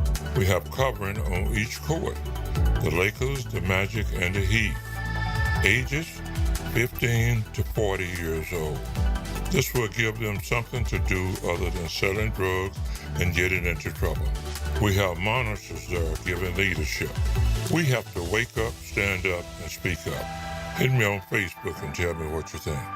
Or MattDadJacksonville.com. 1010XL is presented by Farah and Farah, exclusive injury law firm of the Jacksonville Jaguars. Protecting you and your family. Call 396-5555. Jacksonville. Now, another great guest on the Garber Auto Mall phone line. Hello. We can wiggle it. Back here on 1010XL and 92.5 FM in the city of Jacksonville, we are glad you are with us. Doug Peterson out as the head coach of the Jacksonville Jaguars. Trent Baalke remains as the Jaguar general manager, and reportedly the Jaguars are beginning to schedule some interviews. Both coordinators in Detroit, Aaron Glenn and Ben Johnson, and Liam Cohen in Tampa are 3 of the names that we have heard so far that will interview virtually with the Jaguars. Let's talk about all of it with JP Acosta of SB Nation. He's always kind enough to join us here on 1010XL. JP, how we doing? I'm doing great. How about yourself? JP, we're good. Thank you for the time. All right, your reaction Monday morning when you found out that Doug Peterson was gone and Trent Baalke would remain with the Jaguars. I'm just curious on how Shad Khan came to that decision. I think from everything that was said about this Jaguars team by Shad Khan, that this was the best Jags team ever assembled roster-wise. And for them to go 5-12 and not even sniff the playoffs for a second, and including getting beaten by 40 against the Bills in week 3, and then getting 50 dropped on you by the Lions sometime later, I just don't understand how the person who's in charge of the coaching gets fired, but you can't do a full clean house. It feels like this is something that Shad Khan has always tried to do. He's always taken the half measure because he is afraid of, the idea of fully rebuilding. And I don't understand it because this is going to be the third head coach that Trent Baalke's going to have during his time with the Jacksonville Jaguars. Eventually, the coaching isn't the problem. So I don't understand how you can come to the conclusion that Baalke isn't the problem. He just needs one more coach when you might not get a lot of coaches who want to work with him.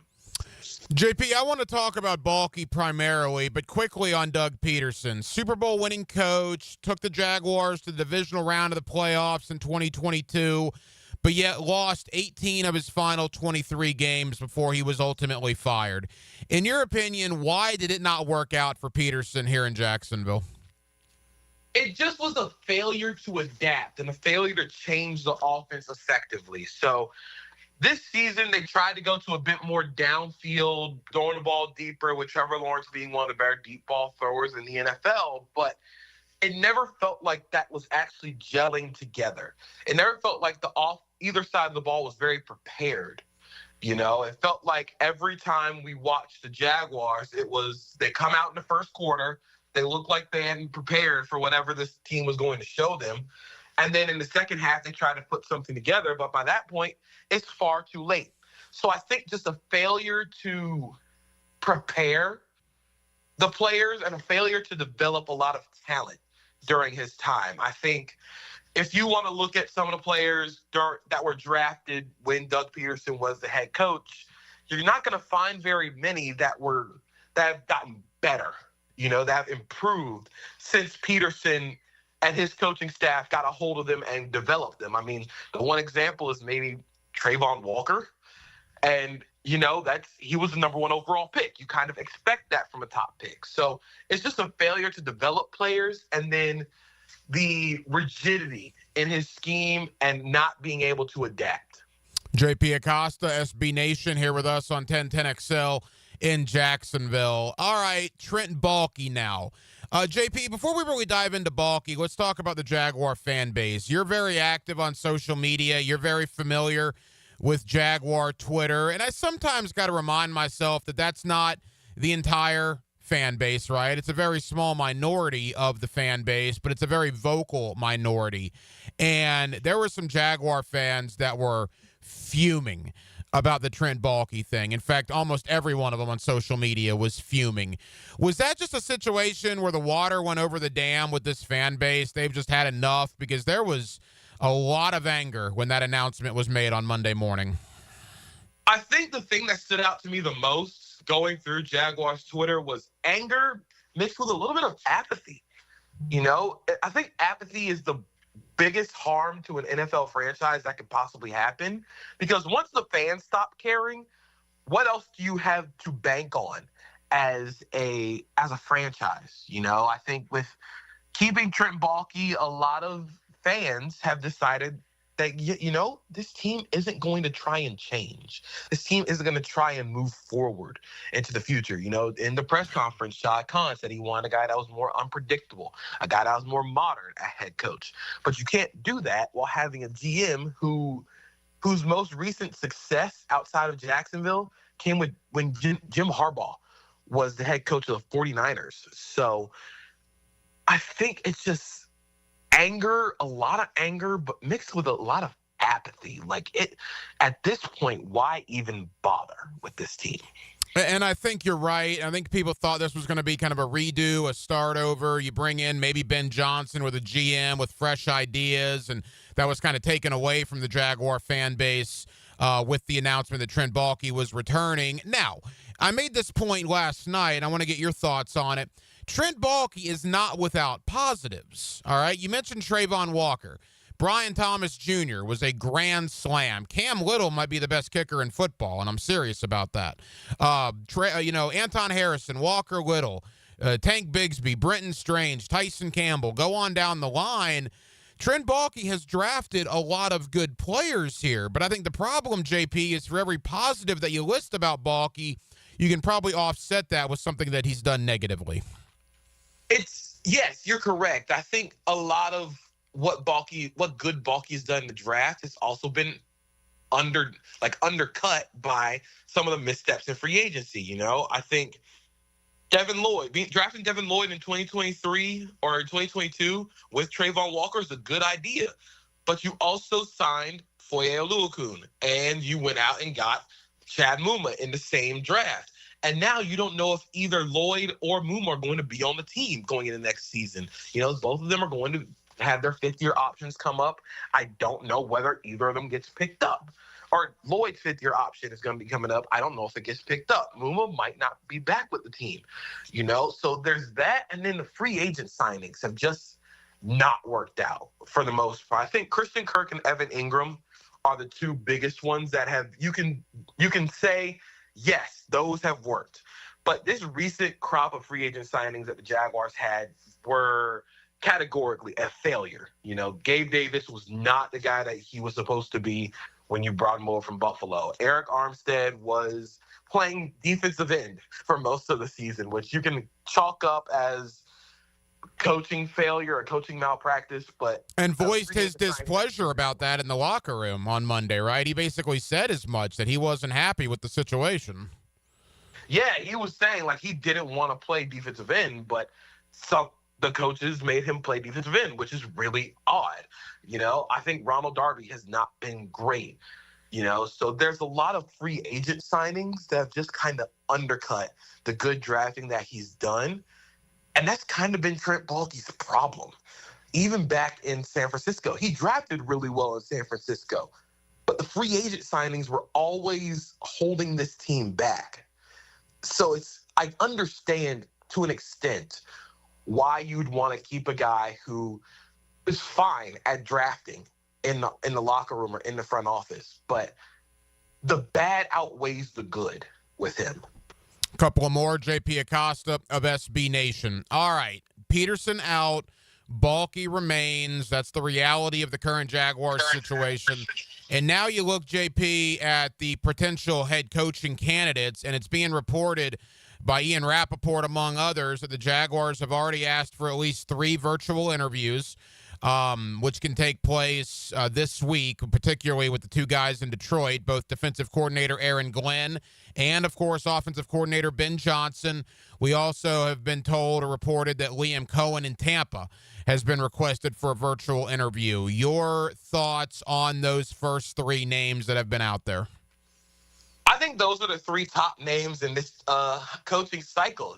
I think the Jaguars are doing a good job of going out and requesting the interviews with the top guys. I think it was rumored heavily that Ben Johnson would want the Jaguars' job if things were to break correctly. The Jaguars have the quarterback in Trevor Lawrence.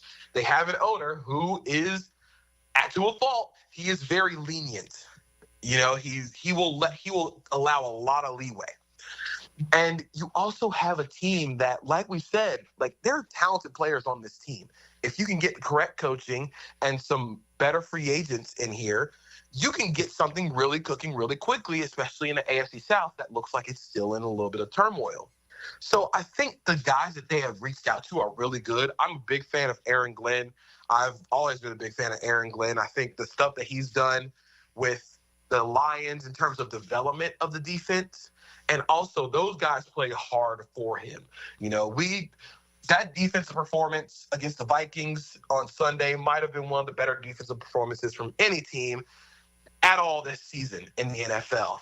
Ben Johnson, obviously, the offensive coordinator for the Lions, who is fantastic.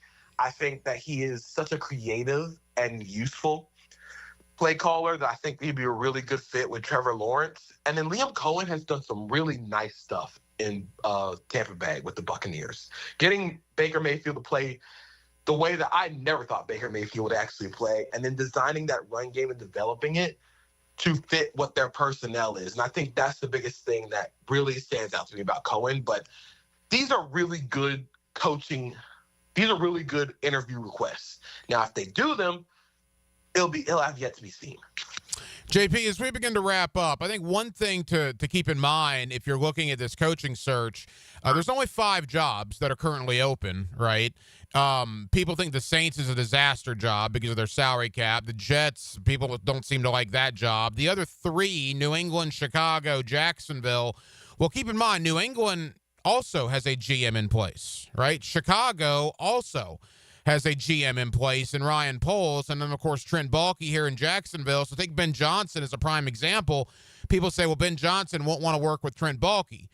Well, will Ben Johnson want to work with Ryan Poles? Because it's not as if Chicago nor New England also don't have GMs in their current jobs. So that's just something for Jaguar fans to at least keep in the back of their minds. Yeah, I think this is at some point, like, you have to break even, and with everybody keeping their GMs, it feels like we're at a good even point across the league. Now it's about what else can the Jaguars sell themselves on, and I think they had the most enticing offers with the quarterback, with the talented group of players like Brian Thomas Jr. Anton Harrison had a good year to finish the season. They have the players, they have the location, and they have the lenient owner to actually be a significant player this cycle. JP Acosta of SB Nation. JP, as we got about 60 seconds to go, I got to ask you, the playoffs are coming up. We haven't talked a lot about them, obviously, because of what's gone on here with the Jaguars. But most intriguing playoff matchup for you in the NFL coming up Wild Card Weekend. What do you like the best?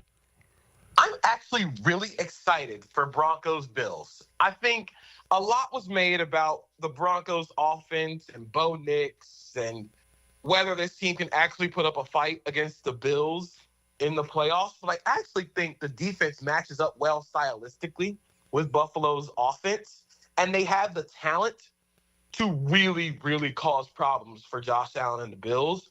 And I think Sean Payton has that offense playing really well. So I'd go there, and I'd also go with Bucs Commanders. It's a rematch from week 1, but both these teams are very different. And I'm really excited to watch those. Yeah, it'll be a fun weekend, no question about it. JP, tell the good folks here in Jacksonville about SB Nation and where they can find your work. You can find me writing about the NFL draft, college football, wherever football is being played on SB Nation. Find me on social media at Acosta32_JP. Also find me on any airwaves or podcasts, see what I'm doing, see where I'm going. JP Acosta is one of our favorites of SB Nation. JP, appreciate it. When the Jaguar dust settles on the coaching search, we'll get you back on to react. Always thank you, my friend. Thank you. Living life on the edge of your seat. Are you kidding me? Your front row seat for play-by-play. Break it free, they're not going to catch you.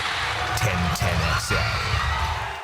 Blue here for the Blue Crab House, located right off of San Jose. It's on Jewington Creek Road. They've been around since 1996. Indoor-outdoor dining. Also, takeout is available at the Blue Crab House. Open 4:30 to 9, Tuesday through Saturday. Sunday, noon until 9. Remember, Tuesday, $2 margaritas. Wednesday, $1 oyster night. How about the blue crabs? How about my personal favorite, the Canadian snow crabs? Whatever it is that you fancy, you get it right there. The Blue Crab House.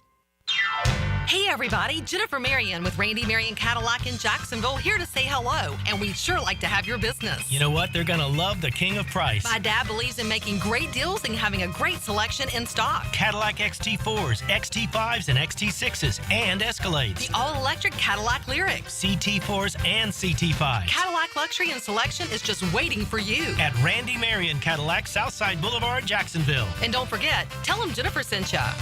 When my wrist pain was acting up and I needed help, I took Dan Hickens' advice and headed over to see the experts at Southeast Orthopedic Specialists. This is Stuart Moore with the PGA Tour. I highly recommend Southeast Orthopedic Specialists. Whenever you have a need, they took great care of me. They'll take great care of you. This is Dr. Kevin Murphy. The next time you need orthopedic care, you can rely on our team at Southeast Orthopedic Specialists. Relieve pain and get back to life.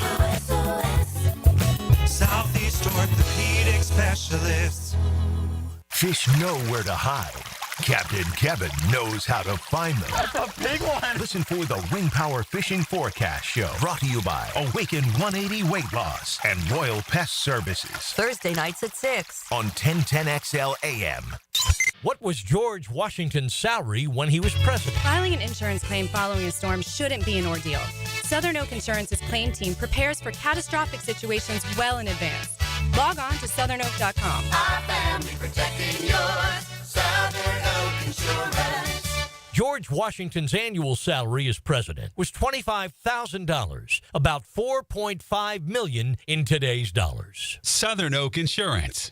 Our family protecting yours. At Cannons of Jacksonville, they know that when you're towing anything, you gotta have products you can rely on. With over 50 years of fabrication expertise, the family at Cannons can repair or install precisely what you need to tow with confidence. Whether it's a heavy-duty hitch, trailer frame, gooseneck, tow bar, or any other towing accessory, Cannons will provide you with unmatched precision and durability. For all your towing needs, visit cannonsofjacks.com, where quality and customer satisfaction collide. Frank Franzi here for Stanley Pools. You know, pool design has come a long way, and if your pool is outdated, Stanley Pools specializes in bringing older pools up to date for the whole family to enjoy. That's why I did it a few years ago, and man, I love the way my pool looks now after we added travertine pavers and so much else. Stanley Pools has been serving our community since 1988, so call them today at 269-7277 or find them online at stanleypoolsfl.com. That's Stanley Pools, a family tradition of fine swimming pools. Waited forever for your new fence. Strangers show up, subcontractors you've never met, rushing through the job, and sent by the company you trusted. Frustrating, right? Superior Fence and Rail promises better. Their professionally trained employees deliver quality you can trust. No subcontractors, no shortcuts, just the superior craftsmanship your home deserves. SuperiorFenceandRail.com.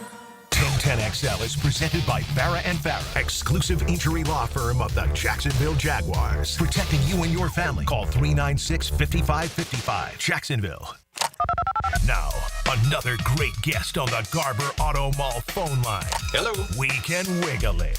Back here on 1010XL and 92.5 FM in the city of Jacksonville. We are glad you are with us. And, of course, the big news today, Doug Peterson fired as the head football coach here in Jacksonville. But I guess the even bigger news, at least for right now, Trent Baalke is still the Jaguar general manager. We've been reacting to it all night. Jamal St. Cyr of Channel 4 joins us here on Hacker After Dark. Jamal, I know it's been a busy day. Thank you for your time and your immediate reaction to the news we found out this morning. Peterson gone.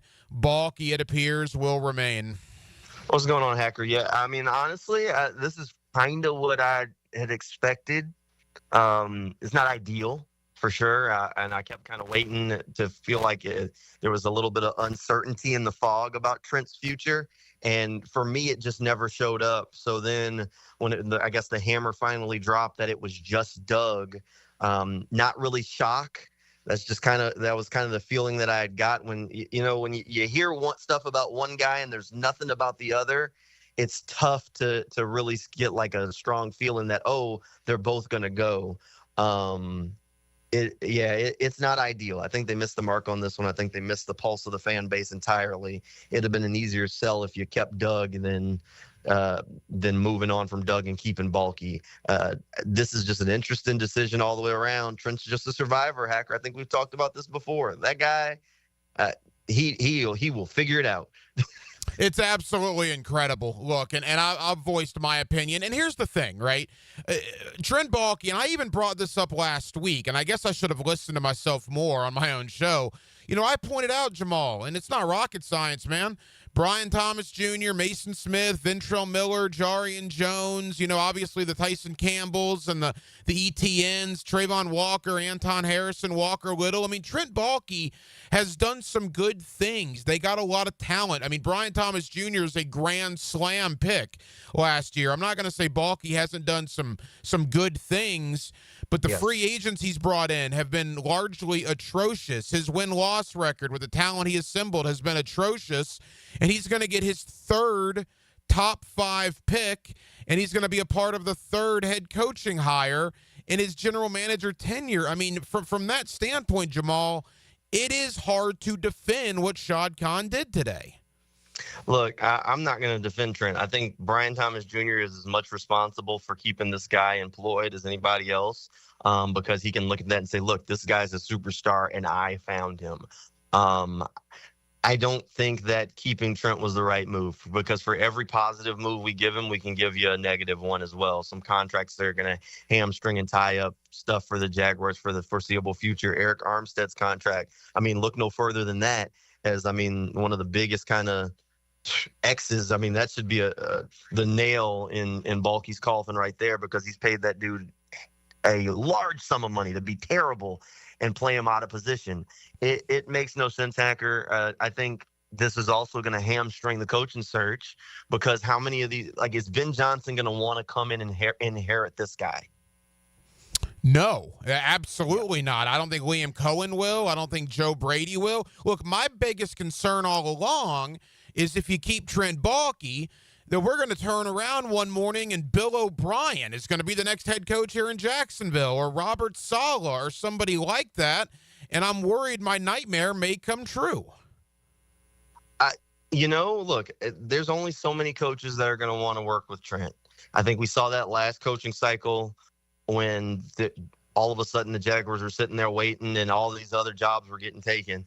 This go around, this was supposed to be one of the most attractive jobs available. Not a ton of jobs available. This was supposed to be the Jaguars and the Lions, or not the Lions, the Bears, as the top 2 jobs. And really, I can make a pretty good argument that the Jaguars were the most attractive one. But with holding this guy over, you just kind of smeared dirt all over it and broke everybody's brand new toy. And now the question is, all right, what coaches are really going to want to work with this? I think you're taking yourself out of the running for Ben Johnson. I think folks can go ahead and take that right on off their Christmas list. And you're going to line yourself up. I don't think it's going to be a Bill O'Brien or a Robert Saleh. I don't see that one, but I do think you're going to end up missing out on a lot of the premier offensive guys.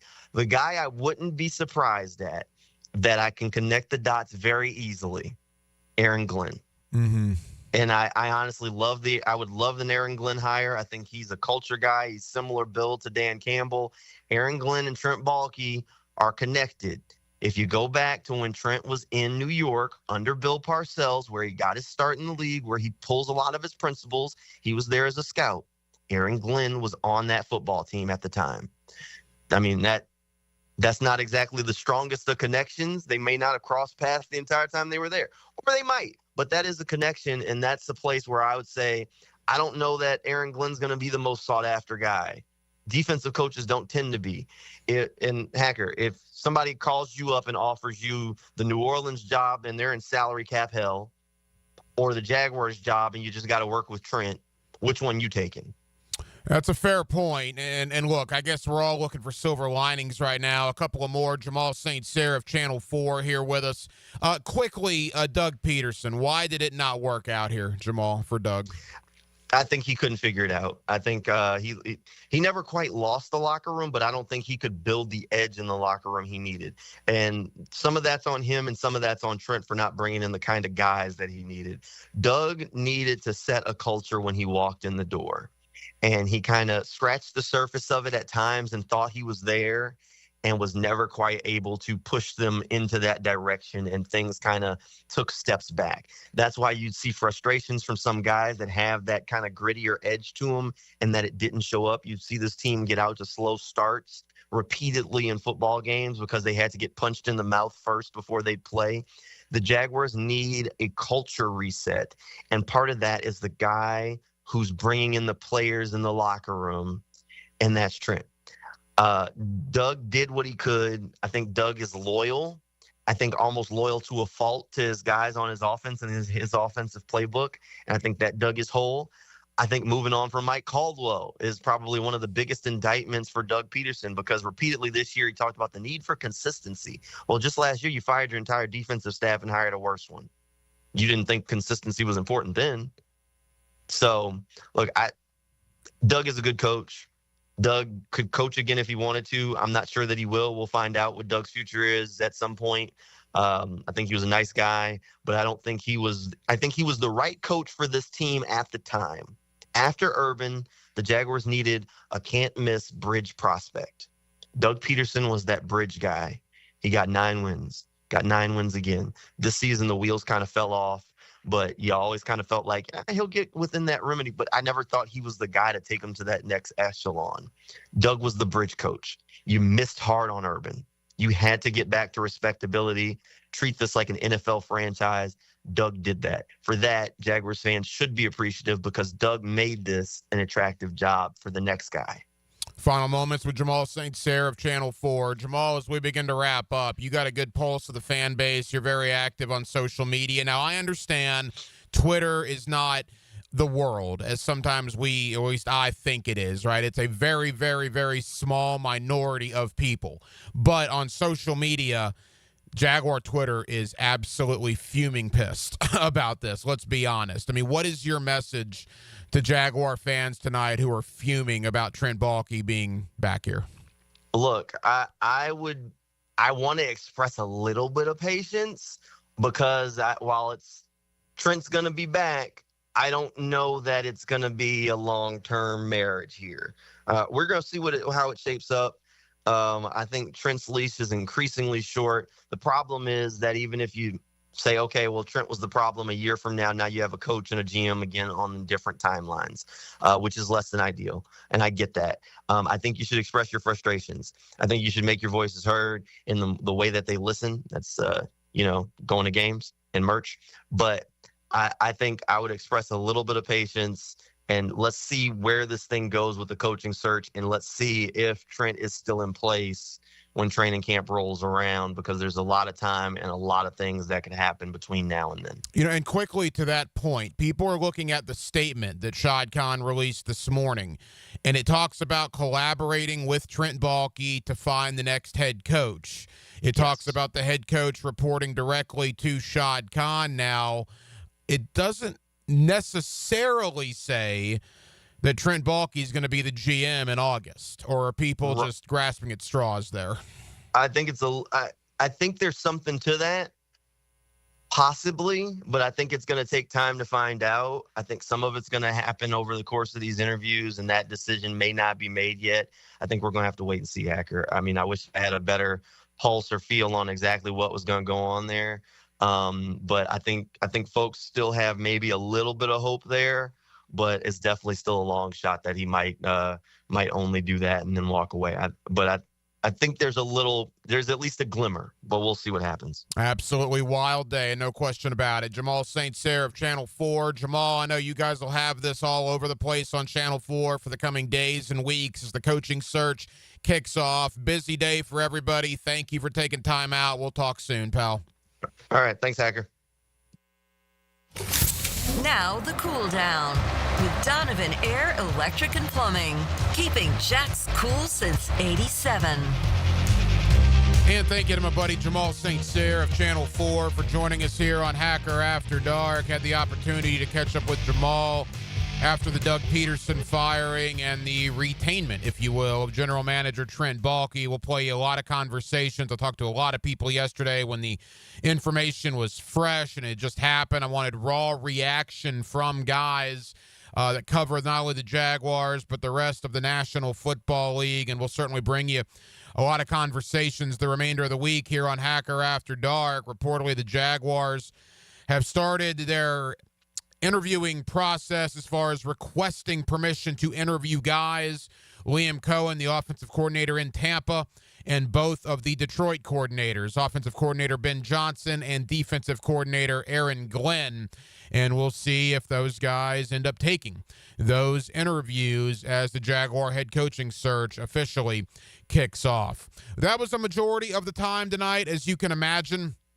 Spent a lot of time on the Jaguars, a little bit of time on Gator basketball, a little bit of time on the college football playoff, but obviously an overwhelming majority on the Jaguar coaching search, and I would imagine that will continue throughout the week and beyond here on Hacker After Dark. Well, that'll just about do it. It has been a very, very busy Tuesday evening. We certainly appreciate you guys hanging out with us on 1010XL and on 92.5 FM. We have a ton of people to thank. Again, Jamal St. Cyr of Channel 4. Thank you to JP Acosta of SB Nation for joining us tonight. Always enjoy talking Jaguar football with JP. Thank you to Eric Dillard. You know him as E. Dilla on social media. Really enjoyed his perspective, the Jaguar fan base's perspective of everything that transpired with the Jaguar organization yesterday, and certainly appreciate Dilla taking time out for us tonight here on Hacker After Dark. And Jarrett Bailey of the Sporting News, again, continuing the conversation, the national perspective, if you will, on the Doug Peterson firing and the bringing back of general manager Trent Baalke. We will be back tomorrow night on a Wednesday, and we will do it all over again beginning at 8 o'clock. Dylan Denmark was your producer tonight. Dylan, great job as always. I'm the hacker Ryan Green. And again, Jacksonville, thank you for spending part of your Tuesday evening with us right here on Hacker After Dark on 1010XL and on 92.5 FM. As always, we certainly